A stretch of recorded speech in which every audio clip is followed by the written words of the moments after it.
السلام عليكم ورحمة الله وبركاته. صلوا على نبينا محمد وأكثروا من التسبيح والاستغفار والحوقلة. لا حول ولا قوة إلا بالله.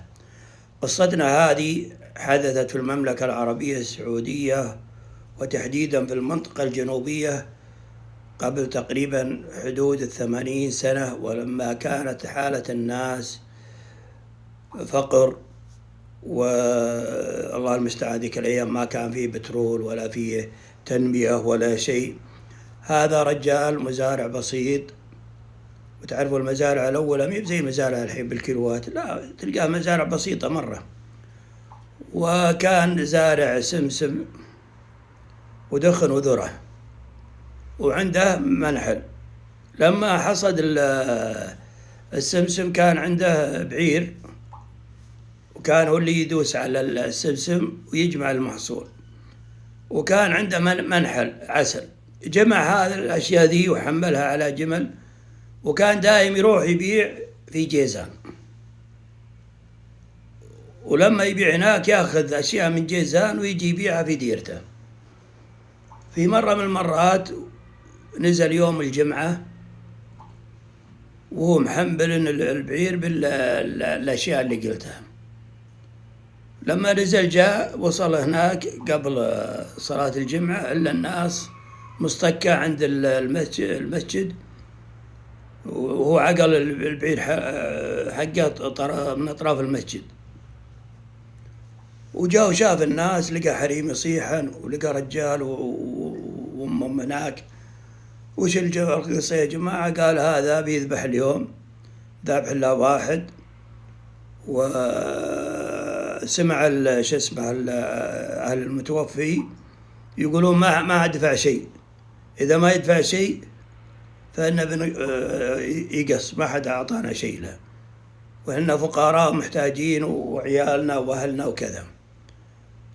فجاء جزاه الله خير، والله يغفر له ويرحمه في الساعة المباركة لنا وله والدينا ووالديكم ووالديه، وأن يجعلنا وإياكم وأهلينا جميعا في الفردوس الأعلى من الجنة. قال أنا اللي أبعطيك، بس تعتقون وجه الله. قال إيه؟ قالوا وش عندك؟ قال عندي بعير عليه حمله، بعطيكم البعير بحمله.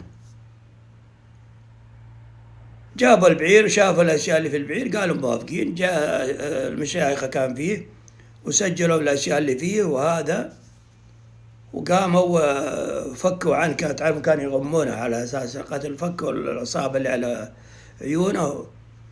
لما قال من أنت وش اسمك؟ قال يا ولدي أنا هذا عملتها لله سبحانه وتعالى، لوجه الله سبحانه وتعالى، ما أبغى من أحد، ولا تعرفني ولا أعرفك. رجع لديرته. لما رجع لقريته قالوا وين بضاعة ما جبتها وكذا، وكانوا في فقر بعدهم. قال أنا والله الحمد لله بعتها. قال بعتها على مين؟ قال بعتها على الله، أعتقت بها رقبة. قعدت أمه تصيح وزوجته وعياله وكذا. قال رزقي ورزقكم على الله سبحانه وتعالى، مو بالأحد. الله سبحانه وتعالى فتح لها الدنيا، وصار يأتيه الرزق من حيث لا يحتسب، واستمر حتى صار تاجر مواد غذائية في المنطقة الجنوبية، واصلح الله عياله، وصاروا كلهم صالحين ومتعلمين. واحد منهم درس الطب في خارج المملكة، ورجع وعمل له مستشفى. قال يا أبوي ما أبغى يفتح المستشفى إلا أنت. والله يجي يفتح المستشفى ويمشي معاه ويتمشى فيه. قال يا ولدي طيب وش سويت شيء تجارتك مع الله؟ قالوا شلون يا أبوي؟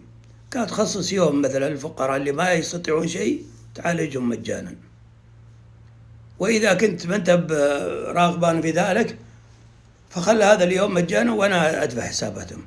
قال لا يا أبوي إلا جزاك الله خير، والله لا يحرمك الأجر، إلا والله ذكرتني. وحدد يوم الثلاثاء علاج للي ما عندهم، للفقراء يعني عموما، يتعالجون مجانا عنده. هذا الرجل الله يغفر له ويرحمه، والدينا ووالديكم ووالديه، والمسلمين والمسلمات والمؤمنات أجمعين. كان له أعمال خير وله أوقاف إلى الآن تدر في المنطقة الجنوبية وفي في لأعمال الخير. من ضمنها كان الله يرحمه كل من يحفظ القرآن من الشباب يزوجه، ومن البنات يشتري لها ذهب بمقدار الفلوس اللي أعطاها ذا يتزوج. وكان صاحب طاعة وقيام ليل. من المواقف وكان يصلي آخر الليل جاء قال المستودعات مستودعك حرق، تحسبونه جزاء ولا شيء؟ قال الدفاع المدني يطفيه، وكمل صلاته. هذا الرجل قصتنا اليوم إن شاء الله تحوز على إعجابكم، والله يجعلنا وإياكم من أمثال هذا الرجل، ويجعلنا وإياكم من يسعون إلى الخير وبذل الخير. السلام عليكم ورحمة الله وبركاته.